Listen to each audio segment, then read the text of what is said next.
Hello, everybody. My name is Miss Amber, and I'm here with your English 11A live lesson for today. Um, I just want to note here for anybody who jumps in and is new that these lessons are pre-planned, but if a student comes in while I'm in the middle of the lesson and we end up switching things up, I will re-record these lessons so that you can get the whole lesson that you are actually looking for. There's no real need to worry about things getting derailed if a student comes in. There were a couple questions about that from students, so I'm just addressing that now.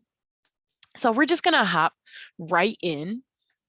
We're working on lesson 4 of unit 1 for English 11A. So I'm gonna go ahead and just start sharing my screen. Let's see. The lesson should be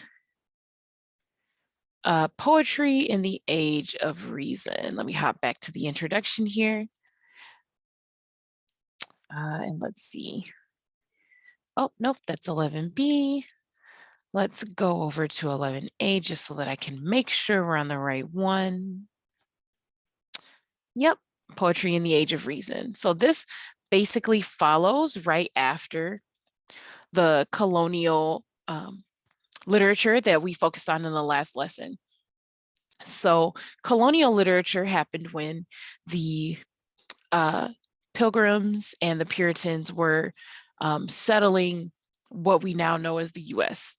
And it included literature from people who were coming from Europe, specifically Britain, to colonize the East Coast of the US, and also Native Americans who contributed writings and learned English to contribute writings at that time as well. So the Age of Reason basically started happening near the American Revolution. So this first slide here just talks about how up until the mid 1760s, British people were pretty content with life in the American colonies. People weren't thinking about breaking away from Britain at that time.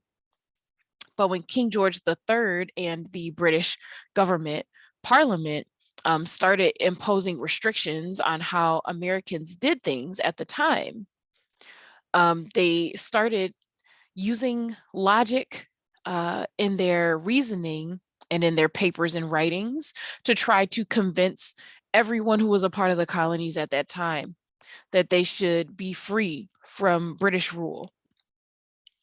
So they explain here that the writing of the American Revolution, also known as the Age of Reason, was different from the religious writing of the Puritans. So there was still religious references here that were made because people still valued faith. People were still religious at this time. But it was more the general Christian religion and not specifically what the Puritans were following or what the Pilgrims were following. So they still mention God in their works, but it was usually because religion was very important to people. And it was used as a means to emotionally sway them, like we talked about in the last lesson. Anything that mentioned consequences in the afterlife, or being punished later in life for not doing things usually didn't show up in these Age of Reason writings, and that's a very big difference. So they referenced religion because they knew it was important, but there wasn't as much direct guilting in these writings. So most of the time they focused on trying to create a better society and better government.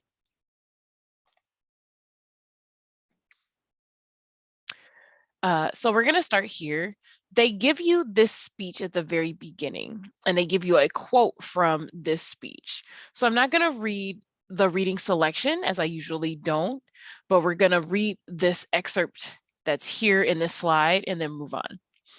So much of the strength and efficiency of any government in procuring and securing happiness to the people depends on opinion, on the general opinion of the goodness of the government, as well as the wisdom and integrity of its governors. I hope, therefore, that for our sakes, as a part of the people, and for the sake of posterity, we shall act heartily and unanimously in recommending this Constitution, wherever our influence may extend, to turn our future thoughts and endeavors to a means of having it well administered. I cannot help expressing a wish that every member of the convention who may still have objections to it would with me on this occasion doubt a little of his own infallibility and make to manifest our unanimity, put his name to this instrument. So this is Benjamin Franklin basically saying that it's important for the Constitution, for rules about government and how it's supposed to behave and act on behalf of the people, the rights that people have, what the goal of a country should be in terms of serving its people. He's saying it's super important for it to pass. We shall act heartily and unanimously in recommending our Constitution. So he's saying we should be recommending this everywhere, even if we have some small disagreements and we don't see eye to eye.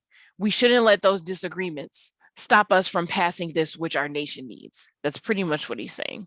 And that is a general summary of what the speech is about. So here on slide 7, we get into that a little more.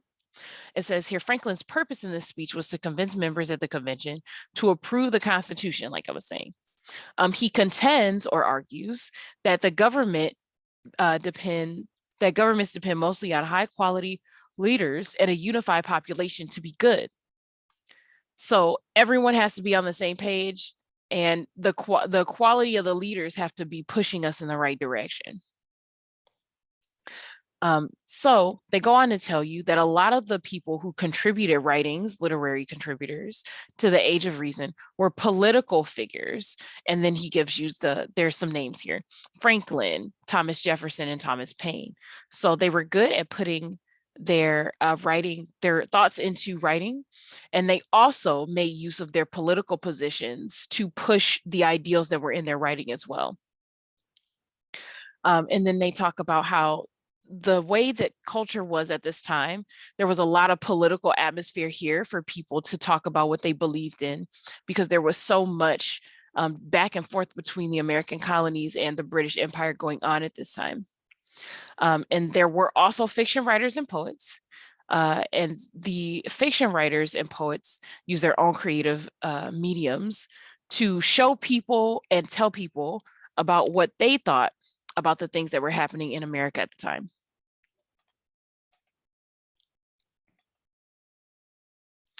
So here they start just giving you a list of elements in Revolution era poetry. So they're going to give you the different things to look forward to and to look for while you are looking into the reading selections. So here's a list of stuff you should already be familiar with. I'm just going to read through all of these. A couplet, which is a pair of rhyming lines. Just think of the word couple. You've got two. It's a pair of lines that rhyme in poetry. Figurative language, non-literal language that helps readers imagine a description, adding clarity and meaning to the text. So anything that is not literal is figurative. When you compare someone's blue eyes to the sky or to the sea, that's figurative. Obviously, they can't be the exact blue of those things, but you're describing it because they're similar. Genre, a classification of literature characterized by a particular content and form. So genres are like, for example, horror films. When they talk about content and form, there are certain things you expect out of a mystery book or a horror movie that you wouldn't in any other place. So that's what a genre is. Where you're doing action adventure, there's certain things you expect to see that you wouldn't expect from a horror movie. And that's the difference. Those are genres. They are categories of literature or other media. And then we have iamb and iambic pentameter. So an iamb is a measure of poetry. It's a little difficult to remember, but you can look to the English concepts if you need assistance with that. It's basically when you have a pair of syllables, two syllables, with one unstressed syllable followed by a stressed syllable. An iambic pentameter is when you have that pattern unstressed and then stressed that repeats 5 times in a line. So you're looking for a pattern of 2 syllables that repeats 5 times. They're just going to mention it and point out some things in the poems they use as examples that have that form. So they just want you to be familiar with it. Then on the next slide, there's some other stuff that you should know. They start with imagery, which is descriptive language that gives you sensory details. So remember, sensory details: eyes, ears, nose, mouth, and touch. So they describe things to give you an idea of what things look, smell, taste, and feel like. Literal language is just literal. The thing is saying exactly what it looks like it's saying. The dictionary definition is what they mean. A metaphor is when you make a comparison that does not use the words like or as, because like or as makes a comparison a simile. So if you were to say, her skin glows, her skin glows moon touched under the night sky. You are comparing her skin to how the moon glows, but you haven't used like or as, so it's a metaphor. Meter is a recurring pattern. So if you remember from the previous slide, we looked at iambic pentameter. So meter is the pattern, and the part of the word that goes in front of the word meter tells you how many times. So for example, penta means 5. So iambic pentameter is when that unstressed and then stressed syllable pattern happens 5 times. If it were trimeter, it would repeat 3 times, because as we know, tri usually means 3. Mood is the feeling in a literary work, also called atmosphere. So when you read the book and it's using a lot of words about how things are dark, dank, foggy, creepy, it seems like things are lunging out at you from the darkness, that's an example of mood. The words and the descriptions are trying to show you what you should be feeling about what's being described at the time. Personification is when you describe something non-human by giving it human traits. So if you were to describe a tree by saying the branches are reaching out towards the sun, branches can't choose to consciously reach out the same way that we can with our arms. So you're giving them human traits. Rhyme is a word that starts with a different sound but ends in the same sound. They give you a very simple definition here. So just as an example, rhyme and time start with different sounds but end in the same sound.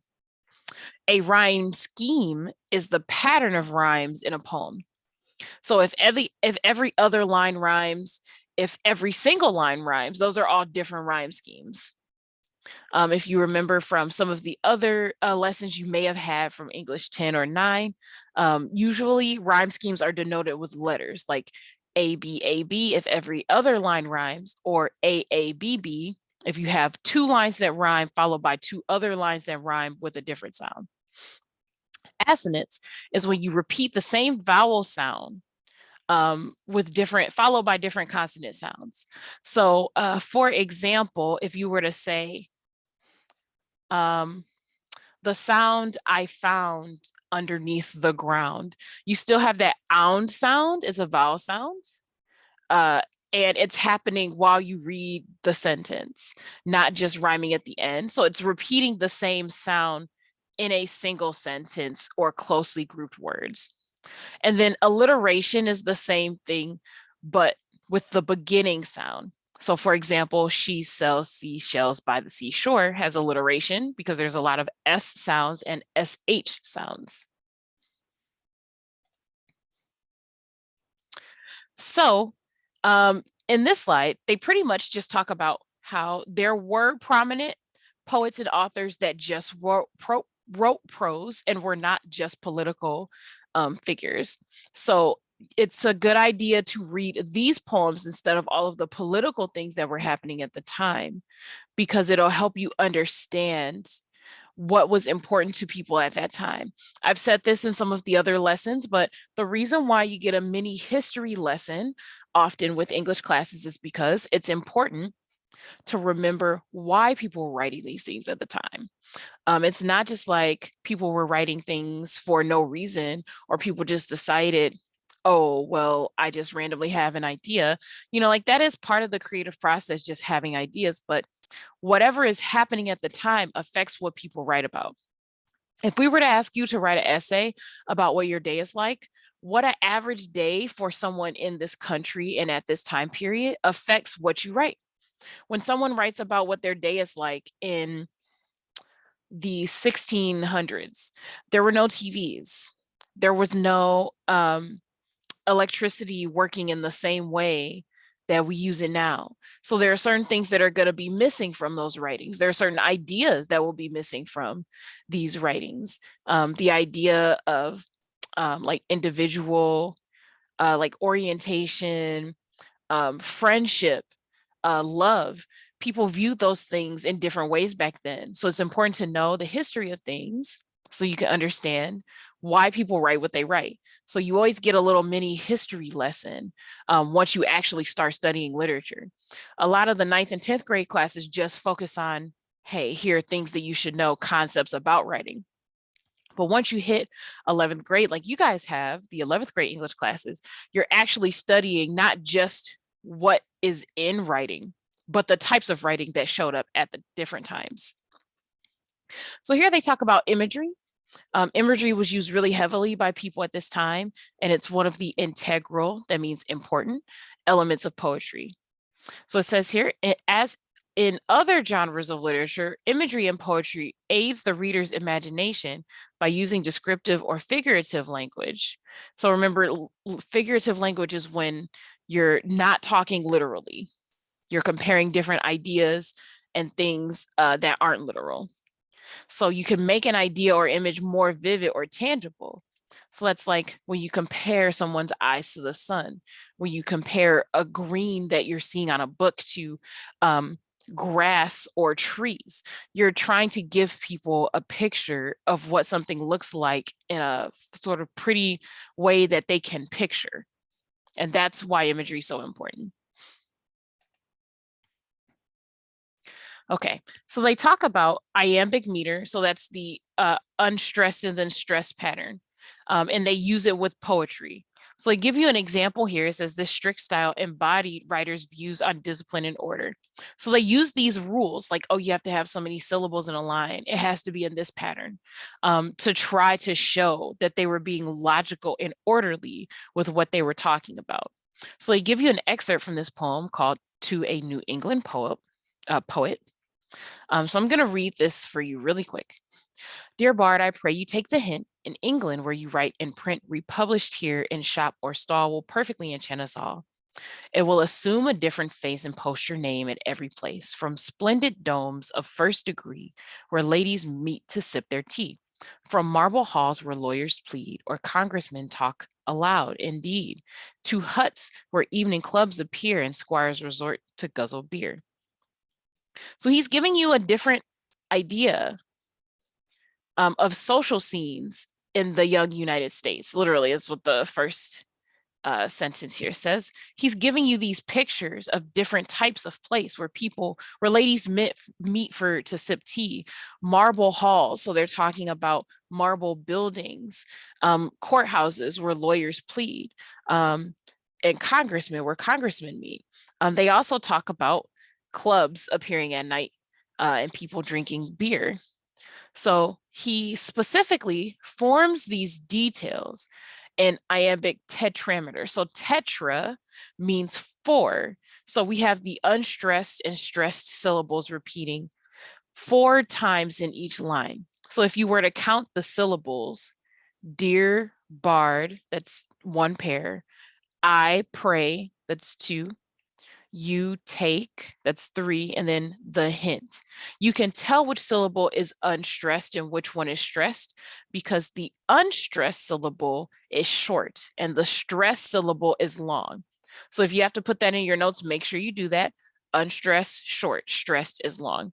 So even if we take just 1 pair of words from the first line, the hint, the is very short, the. Even if you say it, whenever we're saying it in the middle of a sentence, it's very short, the. And hint has that eh sound in the middle, hint. It stretches out a little bit.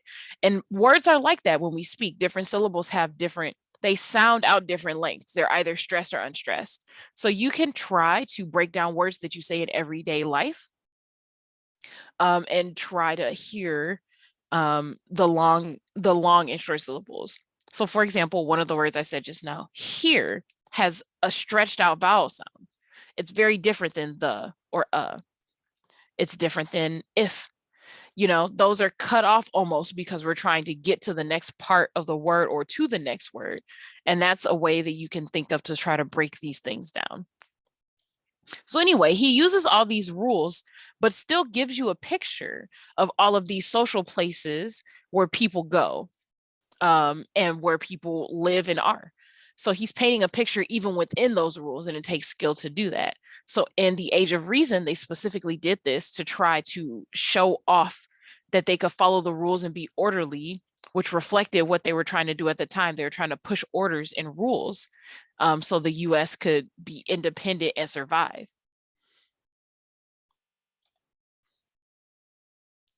So on this slide, they talk about how the American Revolution time period had poets that were inspired by classical poetry and British poets as well. So they're using old rules from classic poetry to make new poetry. And the reason why this is important is because we call this neoclassical poetry. So if we break that word down, the word neo means new, and classic obviously means timeless or long lasting, something that's traditional. That's what classic is. So when you combine those words together, you get new traditional. So it's a new form based on old traditional rules. That's what neoclassical means. And in this case, they're using the classical form and style of the Greeks and Romans, and some of the influence from British poets who were inspired by that too.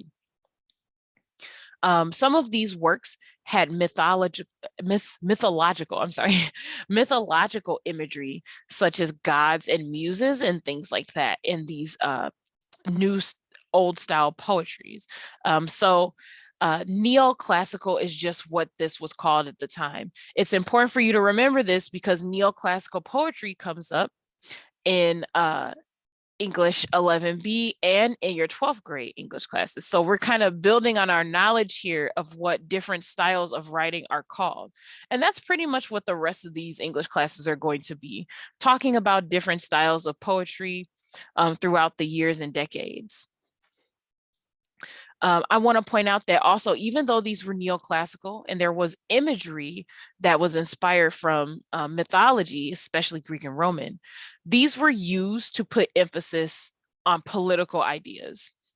Similar to how the colonial sermons use biblical imagery to emphasize morality, they're using these images to make political ideas seem great and powerful. So for example, when we think about Lady Justice with the scales, right? She's weighing your basically your soul and truthfulness against your actions, right? So that's a very Greek inspired image, but they're using it to embody something that we want to have politically ingrained in this country, which is justice. So this is just an example of how those things come together. We didn't have to choose that imagery to represent justice. We could have come up with our own, but because people were inspired by this stuff at this time, it's stuff that's even trickled down to now. We have sayings, justice is blind, and other things like love is blind. And these things are inspired by the Greeks, who were inspired by other civilizations before them. But the point is that these things have lasted a long time, and we can still find examples of the influence of this stuff that we're reading about right now in America today. Okay, let's see. That's just a video. So this is one of the reading selections. And of course, I'm not going to go over this, over the reading selection, but I did want to talk just for a little bit about the author. So they talk about Phillis Wheatley. She was the first African-American poet in North America to be published. Now, because this was happening in the 1700s, like the middle of the 1700s, slavery was still a thing. And she was born in West Africa in 1753, but brought to the colonies as a slave at age 7. She was taught to read and write by her master, her slaveholders, and she went on to publish a poem at 17 years old, and was considered to be one of the best poets of the time. She ended up publishing a actual book of poetry 3 years later, and she is famous for writing a poem in tribute to General Washington. Now, at the time, she was a proponent of the revolution. So she believed in America being free, and she wrote to George Washington specifically to encourage him to continue and be successful. So she pays tribute to General Washington here, and also to Christopher Columbus in her poem. She was not famous for her entire life, unfortunately. She was kind of a one-hit wonder with her poem and book of poetry. And she wasn't able to publish anything else after she was freed due to the popularity of these books. Her works went kind of overlooked for a little while, but they're being included in more and more lessons now. They've circled back to it and realized the significance of it at the time.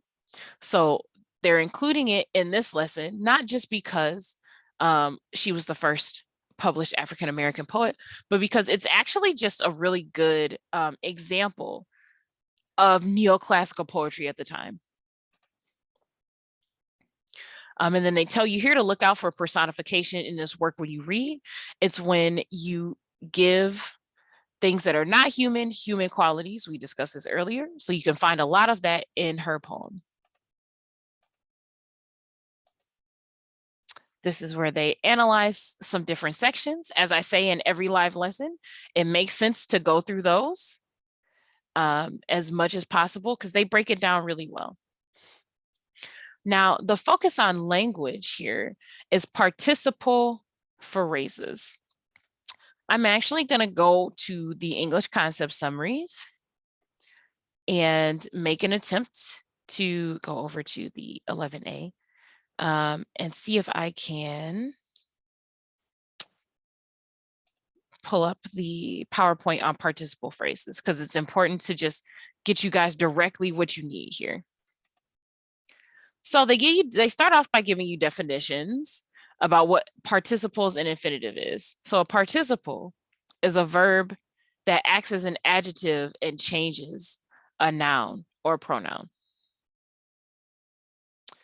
So if you're saying something like you're acting tough, you're being tough. So tough is a noun. It's a descriptor of what something can be.